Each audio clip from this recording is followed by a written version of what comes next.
이 아침에 오셔서 예배하는 여러분 모두에게 하나님의 은혜가 가득하기를 주님의 이름으로 축원합니다. 신약학자인 스캇 맥나이트라는 분이 최근에 예수 신경이라는 책을 썼고 그것이 우리나라에 번역되어 소개되고 있습니다. 우리가 매일 예배를 드릴 때마다 또 모임을 할 때마다 사도신경을 암송을 하죠. 그리고 그 사도신경의 내용을 우리 신앙의 기본 고백으로, 신앙의 토대로 삼고 있습니다. 그런데 이 스캇 맥나이트라는 학자는 예수님 자신도 예수님과 제자들에게 함께했던 예수 신경이라는 것이 있었다는 겁니다.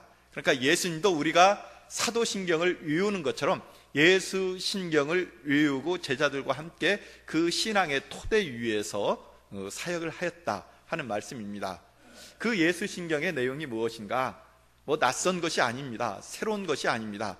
이미 우리에게 익숙해 있어요. 예수 신경의 내용이 무엇이냐? 하나님을 사랑하라. 그리고 내 이웃을 내 몸과 같이 사랑하라. 이것이 예수님의 신경이다. 예수님 신앙의 기본 토대다. 이렇게 말씀을 하고 있습니다. 이게 새로운 것이 아니죠. 이미 유대교인들도 예수님 시대에 하나님을 사랑하는 것은 알고 있었습니다. 그리고 민수기에 보면 이웃을 사랑하라는 말씀이 있는 것도 알고 있었어요.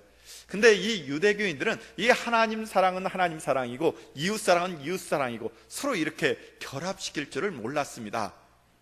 대표적으로 사마리아인의 비유를 보면 우리가 알고 있는 내용이죠. 길을 가다가 길가에 강도 만난 사람이 피를 흘리며 쓰러지고 있습니다. 유대 정결법에 의하면 굉장히 부정한 사람이에요. 이 사람과 접촉하면 나도 더러워지기 때문에 예배하는 길에 가는 중이라도 이런 부정한 사람을 만나면 외면하고 가는 것이 그 당시에 하나님을 사랑하는 유대교의 원칙입니다. 그래서 우리가 비유에서 나오는 것처럼 레위인이나 그런 제사장들이 그 사람을 그냥 보고도 그냥 외면해 가는 것이죠. 우리가 생각하면 어떻게 인간으로 그럴 수가 있느냐 하지만 그때 당시 유대법에 따르면 하나님을 사랑해야 되기 때문에 하나님 앞에 거룩한 모습으로 예배를 드려야 되기 때문에 이것은 어찌 보면 당연한 것입니다.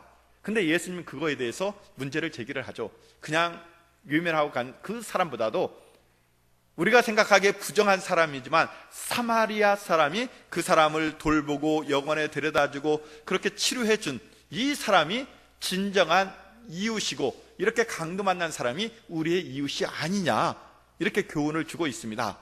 그러니까 유대교, 그 당시 유대교인들은 하나님 사랑, 이웃 사랑 알고 있었지만 서로 분리되어 있었어요. 근데 예수님은 이 사랑을 결합시킨 겁니다.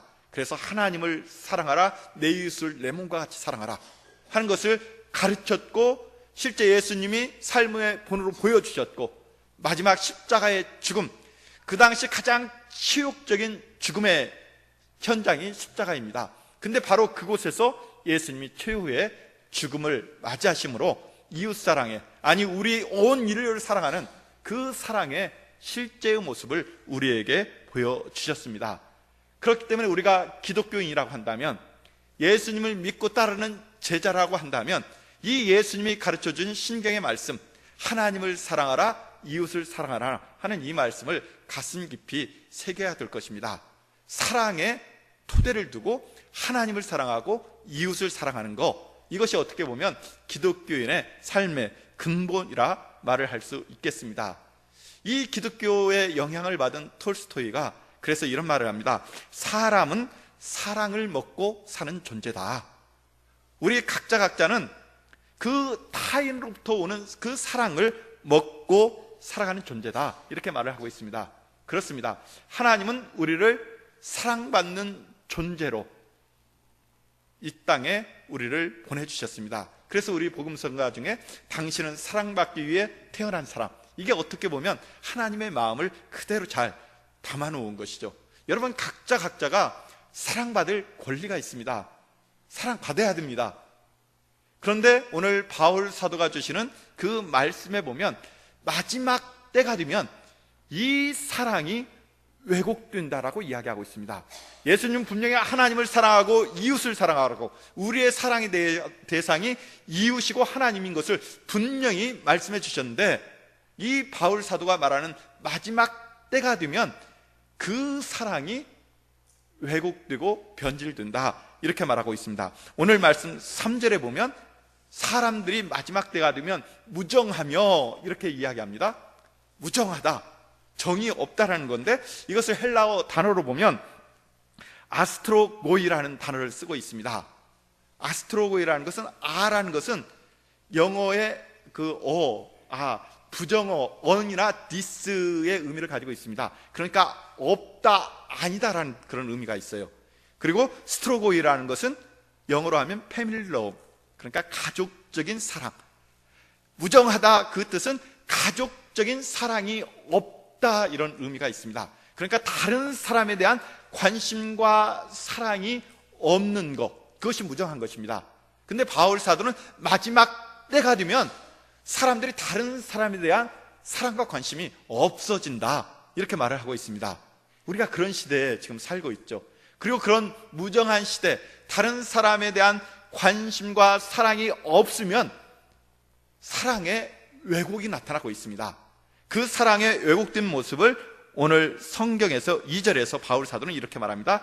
사람들이 자기를 사랑하며 돈을 사랑하며, 마지막 4절에 가면 쾌락을 사랑하며, 하나님을 사랑하고 이웃을 사랑해야 될 우리 사람들이 마지막 때가 되면 그것을 잊어버리고 자기만을 사랑하고 돈을 사랑하고 쾌락을 사랑한다, 이렇게 말씀하고 있습니다.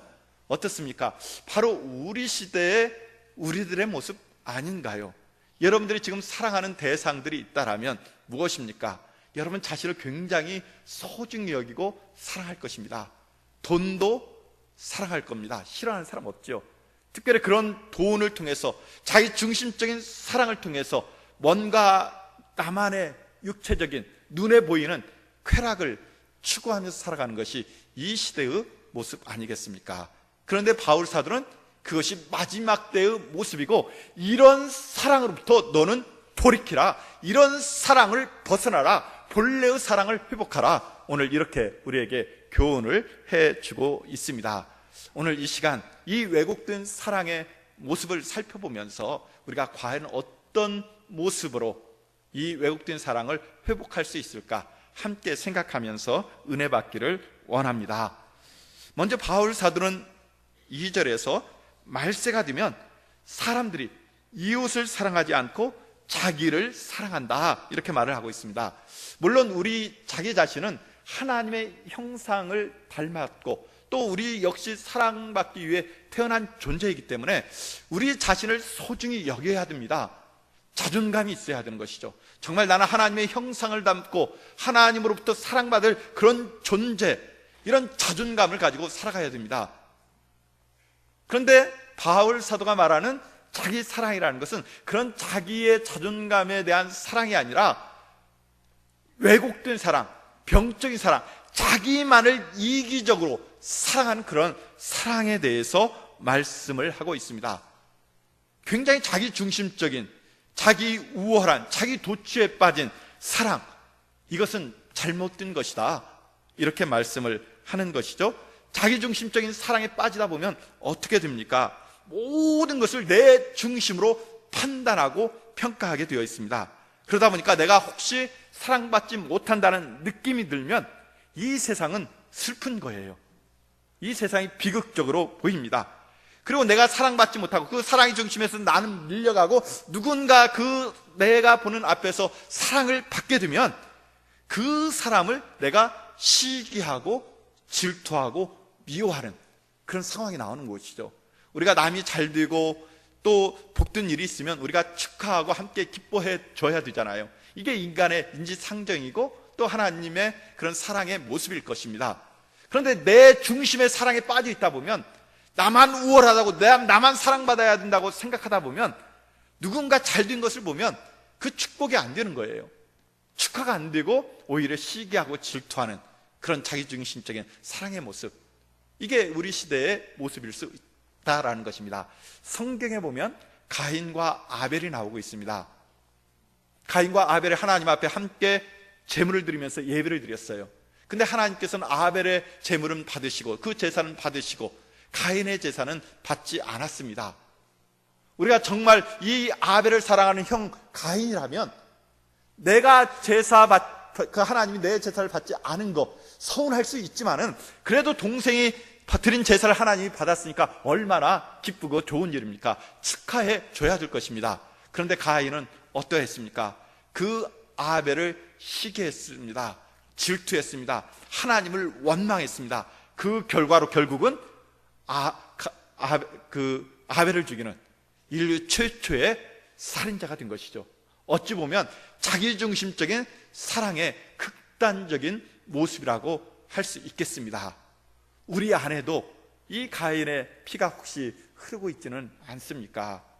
남들이 잘 되면 우리의 형제나 이웃이나 또 우리 교우들이 잘 되고 축복된 길로 가면 우리가 함께 기뻐하고 축하해 줘야 되는데 왠지 우리 마음이 불편하거나 그 시기가 나고 그렇다면 우리 안에도 이런 자기 사랑의 왜곡된 모습이 들어와 있는 것이죠. 이런 자기 사랑의 그런 왜곡된 모습이 우리 시대에 너무나도 많이 나타나고 있습니다. 요즘 우리가 신문지상을 통해서 많은 그런 보도를 통해 들으면서 가슴 아픈 것이 무엇이에요? 우리 부모들이 자기의 자녀들을 유기하고 또 심지어 살인하고 암매장까지 하는 극단적인 그런 뉴스를 들으면서 우리가 얼마나 가슴 아파합니까? 그런데 왜 부모가 정말 눈에 넣어도 아프지 않을 그 자기 자식을 때리고 버리고 살인까지 하는 그런 현상에 이르렀겠습니까? 자기밖에 모르기 때문에 그렇습니다. 아이가 조금 울면 불편한 거예요. 내가 내 삶에 그런 침해가 되는 겁니다. 내 중심적으로 사랑하다 보니까 정말 누구보다도 사랑해야 내 자식조차도 사랑하지 못하고 죽이는 그런 극단적인 모습, 이 시대의 모습인 줄 믿습니다. 어떻게 해야 되겠습니까?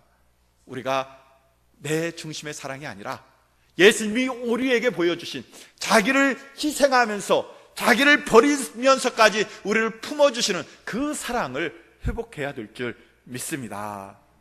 여러분, 그런 이타적인 사랑, 예수님이 보여주신 사랑 속에 살아가기를 원합니다. 그런데 이게 쉽지가 않아요. 정말 남의 그 기쁨을 함께 기뻐하고 아픔을 함께 아파하는 거 보면 참 어렵다라는 것을 느끼게 됩니다. 여러분들 살아가다 보면 슬프고 아픈 일들 있지요. 그런데 가만히 보면 나에게 그런 슬픔이 있고 나에게 그런 아픔이 있으면 내 이웃, 내 형제에게도 그런 슬픔이 있고 그런 아픔이 있어요. 그런데 나의 아픔은 남들이 안 알아주면 굉장히 서운합니다. 똑같이 나의 아픔이 100이고 친구의 아픔이 100이라 할지라도 나의 아픔 200으로 보이고 친구의 아픔은 한 10 정도밖에 보이지 않아요. 그래서 내가 아플 때 슬플 때 친구가 나를 알아주지 않으면, 위로해주지 않으면 괜히 서운한 겁니다. 그런데 친구도 또 똑같이 아픈 거예요.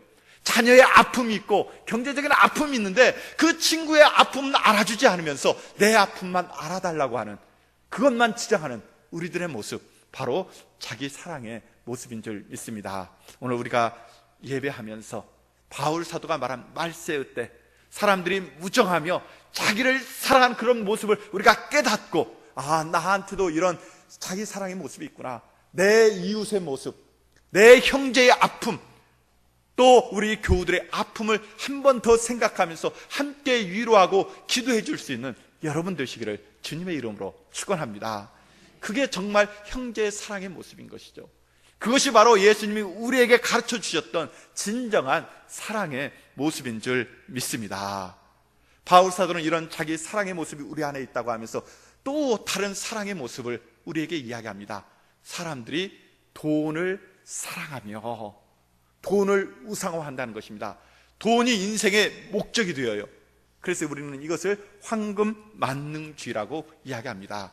우리가 이것을 부인할 수가 없죠. 우리 모두가 다 황금 만능주의에 빠져 살고 있습니다. 그래서 돈이 되는 일이라면은 도덕도 양심도 저버립니다. 돈이 되는 일이라면은 신앙마저도 하나님마저도 뒤로 제껴놓는 것이 우리 시대의 모습인데, 바로 바울 사도는 그렇게 돈을 사랑하는 시대가 말세의 때라고 이야기합니다. 3세기 초의 교부였던 알렉산드리아의 클레멘트가 이런 말을 하는데요, 우리 시대에도 그대로 적용됩니다. 황금과 이은과 토지에 대한 탐욕이 중독될 정도로 심해지고 나면 하늘나라에 대한 생각이 자리 잡을 여지가 없게 된다. 황금과 이은, 토지, 이 모든 것의 탐욕이 우리의 마음에 가득하게 되면 그 마음속에는 하나님에 대한 생각, 하나님 나라에 대한 생각이 들어갈 여지가 없다, 이렇게 말을 합니다. 실제로 그렇지 않습니까? 우리가 돈에 눈이 멀면, 정말 돈만 바라보면서 찾아 나가면 그것이 바로 탐욕에 빠진 인생인데, 그 탐욕에 빠진 인생은 사람들이 보이지 않습니다. 그 하나님은 보이지 않아요. 그래서 그 목적을 위해서 수단 방법을 가리지 않는 것이 우리 인간들의 모습인데, 그런데 우리가 알아야 할 것은 무엇입니까? 그 탐욕에 빠진 인생의 그 궁극적인 종말이 어떻게 되느냐 하는 것입니다. 다 비참한 결말로 끝나고 있습니다. 아간을 한번 보십시오. 전쟁터에 나가서 하나님의 능력으로 승리했습니다. 많은 전리품을 얻을 수가 있었습니다. 그러나 하나님께서는 너희들이 이방 민족의 전리품을 욕심내면은 그 이방 우상에 빠질 수 있기 때문에 너희들은 나 오직 하나님만 섬기는 심정으로 그 모든 전리품들을 다 진멸시켜라, 이렇게 명령을 내렸습니다. 그런데 이 아간이 어떻게 했습니까? 전쟁터에 나가서 승리하고 막상 전리품을 얻으니까 욕심이 동한 것이죠. 탐욕이 생겼습니다. 그래서 그 중에 소중한 것을 몰래 감추었어요. 사람들을 속일 줄 알았습니다. 그런데 그 결과가 어떻게 되었습니까? 하나님이 진노하잖아요. 그래서 제비뽑기를 합니다. 그랬더니 그 아간이 속한 지파가 뽑히고, 아간이 속한 그 집안이 뽑히고, 궁극적으로는 아간이 뽑혀서 사람들로 돌로 쳐 맞아 죽고 아골 골짜기에 던져지는 비참한 종말을 맞은 것이 이 아간이었습니다. 왜? 그 하나님의 능력으로 전쟁에 나가서 승리하고, 그렇게 승리하고도 하나님의 은혜를 입고도 왜 비참한 종말을 맞이했습니까? 그 마음속에 탐욕이 들어왔기 때문에 탐욕의 결과로 죽음을 맞이한 것입니다. 유다는 어떻습니까? 그렇게 예수님을 열심히 따라다녔고 하나님의 나라의 놀라운 은혜를 다 맛보았으면서도 마지막에 그 예수님에게 실망하기도 하고 돈 은 30냥의 돈이 멀어서 예수님을 배신하고 팔아 넘겼잖아요. 그런데 그 30냥 제 것으로 삼았습니까? 그거 다시 다 돌려주고 스스로 목매 죽는 비참한 종말, 이 유다 역시도 맞이하지 않았습니까? 탐욕의 결과가 죽음이었습니다. 초대교회에 큰 은혜가 있었죠. 그래서 모든 초대교회에 은혜 받은 사람들이 자기 재산을 팔아 사도 앞에 놓고 서로 함께 필요한 대로 나누었으며 아름다운 공동체를 이루었습니다. 아나니아와 삽비라도 그런 은혜의 사람이잖아요. 그래서 자기 재산 다 팔고서 사도 앞에 놓으려고 했습니다. 근데 마지막 순간에 이 탐심이 작용합니다. 그래서 그 재산의 일부를 숨겼어요. 자기 재산 대부분을 아마 바쳤을 겁니다. 그리고 조금 숨겼는데 그 마지막 그 작은 탐심 때문에 결국 하나님을 속이는 것이고 성령을 속인 것이 되어서 그 아나니아도 죽고 삽비라도 죽는 그런 비참한 결과를 가져온 것을 우리가 성경 속에서 보게 됩니다. 그래서 바울 사도는 디모데전서 6장 10절에서 이렇게 말합니다. 돈을 사랑함이 일만하게 뿌리가 되나니 이것을 사모하는 자들이 미혹을 받아 믿음에서 떠나 많은 근심으로 자기를 찔렀도다. 돈을 사랑함이 일만하게 뿌리가 되고 결국 그 돈을 사랑함으로 자기를 찔러 근심하며 죽게 되었도다 말씀하고 있습니다. 우리가 자본주의 시대를 살아가면서 돈을 사랑하지 않을 수가 없죠. 꼭 필요한 것입니다. 돈을 사랑하고 많이 벌어야 되죠. 근데 문제는 무엇입니까? 돈의 가치라는 것입니다. 돈을 우리가 어떤 눈으로 바라볼 것이냐. 돈이 목적이 되면 그것이 우리 황금 만능주의가 되고 돈의 노예가 되는 삶을 살 수밖에 없습니다. 그러나 하나님은 돈을 우리에게 주시면서 그것을 관리하는 청지기 삼아 주셨습니다. 돈은 하나님의 뜻을 이루어드리는 수단인 것입니다. 도구인 것입니다. 우리가 그것을 깨달아야 되는 거예요.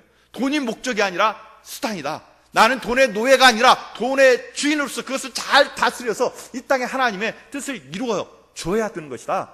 이것을 우리가 알아야 되는 것이잖아요. 그래서 바울 사도가 돈을 사람이 일만하게 뿌리라고 하면서 뭐라고 말합니까?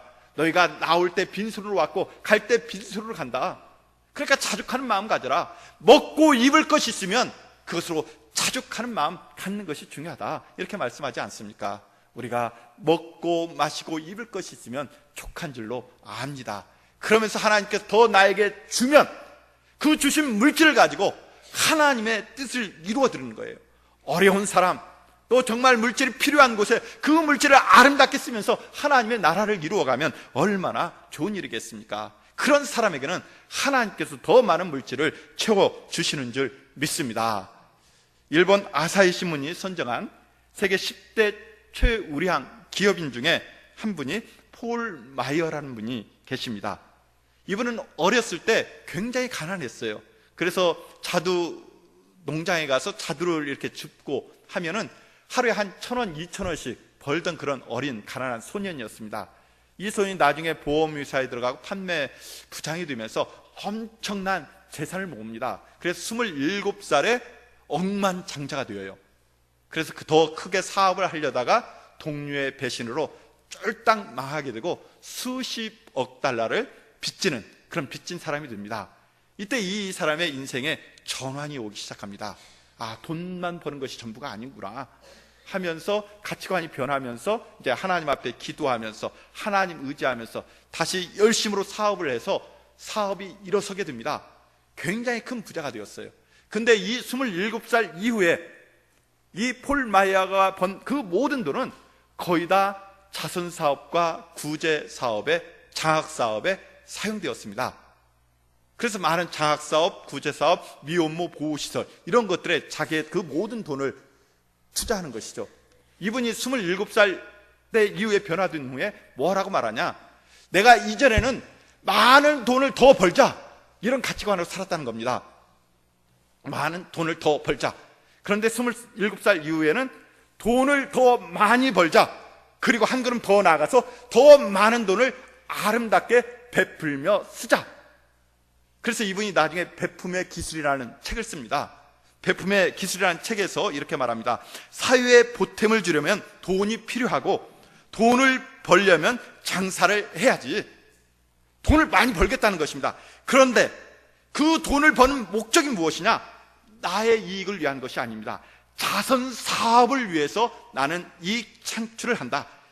남는 것으로 자선을 하는 것이 아니라 자선 자체가 나의 경제적 행위이다. 이렇게 말을 하고 있습니다. 돈을 버는 목적이 순전히 남에게 베풀기 위한 그런 삶을 살았습니다. 그랬을 때 그의 사업은 더 번창하고 세계 10대 기업인 중에 하나로 뽑히는 그런 영광의 자리에 들어서게 되는 것이죠. 돈을 사랑함이 목적이 아니라 돈을 하나의 수단 삼는 것입니다. 이런 모습 얼마나 아름답지 않습니까? 우리에게 돈은 절대적으로 필요합니다.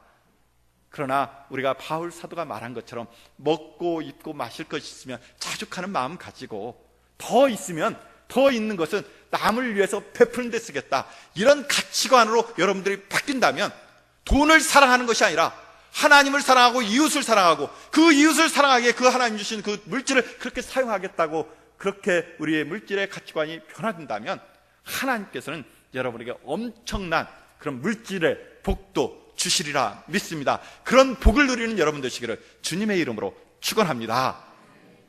그리고 이렇게 돈을 사랑하다 보면 궁극적으로 우리가 어떻게 되겠습니까? 쾌락을 사랑하는 삶으로 나가게끔 되어 있어요. 물질적인 쾌락, 육체적인 쾌락 추구하다 보면 그 안에 하나님이 들어올 수 없다라고 이야기합니다. 그 사람은 경건의 모습이 있다 할지라도 그 안에 경건의 능력이 없다 이렇게 말을 합니다. 우리가 주일 아침 이렇게 나와서 예배하는 모습 나름대로 다 경건의 모습이 있는 것이잖아요. 그러나 우리 이 마음속에 하나님보다도 더 어떤 쾌락이 우리의 생각을 차지하고 있다면 그것이 나의 우선순위로 나에게 앞장서 있다면 경건의 모습은 있지만 그 경건의 능력 하나님 안에서 누릴 수 있는 참된 위로와 행복, 기쁨이 있는데 그것을 맛보지 못한다 이렇게 말씀을 하고 있습니다. 여러분들 정말 인생에서 진정한 기쁨, 진정한 즐거움, 진정한 보람이 어디에 있겠습니까? 많은 돈을 버는 것이 우리에게 즐거움이 되겠습니까? 그 돈을 쓰면서 흥청망청 먹고 마시면서 즐기는 것이 진정한 기쁨이고 행복이겠습니까? 아닙니다. 그것도 물론 행복하고 우리에게 유익을 주지만 하나님 안에서 천국의 그 소망을 안고 살아가는 그 사람에게 놀라운 기쁨과 위로가 있습니다. 그 천국의 기쁨을 맛보면서 살아야 될 줄 믿습니다. 우리 육체의 쾌락이 목적이 아니라 그것을 뛰어넘어 하나님 안에서 주시는, 하나님 안에서의 영적인 기쁨, 영적인 쾌락, 영적인 행복이 있는데 그것을 맛보는 삶을 살아야 된다는 겁니다. 우리가 그거 사모하고 있습니까? 인정하고 있습니까? 그 영적인 그 천국의 기쁨을 맛보지 못한다면, 그것을 사모하지 못한다면 우리 인생이 참 허무할 것 같아요. 제가 20 중반 대학교 4학년 때요, 제가 저희 교회 장로님하고 이렇게 대화를 나눌 기회가 있었어요. 뭐 나름대로 굉장히 장로님이 존경스럽고 했기 때문에 그 당시에는 뭐 청년이 그거 어른 장로님하고 얘기하는 게 쉽지가 않잖아요. 근데 이렇게 이야기하는데 참 제가 그때 감명 깊게 들은 말씀이 있어요. 그 20 서너 나이 되면 우리가 날 새면서 재밌게 노는 것이 무엇입니까? 날 새면서 친구들과 함께 어울려서 재미를, 그런 어떤 쾌락을 누리려면 뭔가 먹고 마셔야만 정말 날을 셀 수가 있고 기쁨인 줄 알았어요. 그런데 이 장로님하고 이야기하는데 이 장로님이 친구 몇 분하고 이제 믿음의 친구들입니다. 자기 정원에서 커피 한 잔을 마시면서 날 새도록 얘기했는데 그렇게 기쁘고 행복하고 좋을 수가 없다라는 거예요. 그냥 말로 표현하는 것이 아니라 그 얼굴 표정에서 정말 친구들과 함께 그런 대화를 나누는데 너무나도 기쁘고 행복했다 하는 이야기를 해주는데 제가 그때 굉장히 나름대로 충격입니다. 우리가 생각하기에 정말 행복하고 친구들과 재미있으려면 뭔가 마시고, 술을 마시고 조금 정신이 몽롱하고 나를 잊어버리고 뭐 그래야만 즐겁고 행복한 것인 줄 알았었는데 그런 거 없이 정말 차 한 잔 마시면서 맨정신으로도 행복할 수 있다라는 거, 기쁠 수 있다라는 거, 함께 밤새면서 얘기할 수 있다라는 거, 놀랍지 않습니까? 근데 그게 바로 하나님 안에서 나누는 영적인 교제이고 행복이구나 하는 것을 그때 깨달았습니다. 정말 예수님 안에서 여러분들도 그런 걸 맛볼 수 있지 않겠습니까? 정말 하나님 안에서 우리가 세상적인 그런 거 없이도, 물질도 없고 술도 없고 어떤 그런 육적인 쾌락을 만족시켜주는 거 없이도 예수님 안에서 예수님만으로도 충분히 기쁠 수 있고 행복할 수 있는 영적인 축복이 있다는 것입니다. 그 사랑을 우리가 회복해야 되지 않겠습니까? 지금 바울 사도는 말세가 되면 그 영적인 행복을 잊어버리고 그저 먹고 마시는 육체적 쾌락 속에 빠져 살고 그 쾌락을 사랑하는 그 사람들에게서 벗어나서 정말 하나님 안에 있는 이 영적인 행복 있는데 너희가 그것을 맛봐야 되지 않겠느냐? 이 세상 쾌락의 사랑으로부터, 돈의 사랑으로부터, 자기 사랑으로부터 벗어나서 정말 예수님이 우리에게 보여주신 하나님의 사랑, 이웃 사랑, 그 하나님 안에 있는 그 영적인 놀라운 축복과 행복을 맛보고 그런 사랑으로 살아가면서 세상 사람들에게 본이 되고 도전이 되는 그런 삶을 살라고 바울 사도는 우리에게 이렇게 권면하고 있습니다. 사랑하는 성도 여러분, 정말 하나님의 사랑은 놀랍습니다. 예수님의 사랑 놀랍습니다. 아니, 그 예수님의 그 헌신적인 십자가의 죽음의 사랑으로 오늘 우리가 하나님의 자녀 되었습니다. 영원한 생명의 하나님의 나라를 우리에게 선물해 주셨습니다. 우리는 그것을 받았어요. 그리고 누릴 권리가 있습니다. 그 사랑을 누리면서 세상 사람들에게도 이 사랑을 증가할 수 있는 여러분 되시기를 주님의 이름으로 축원합니다. 함께 기도합니다. 주님,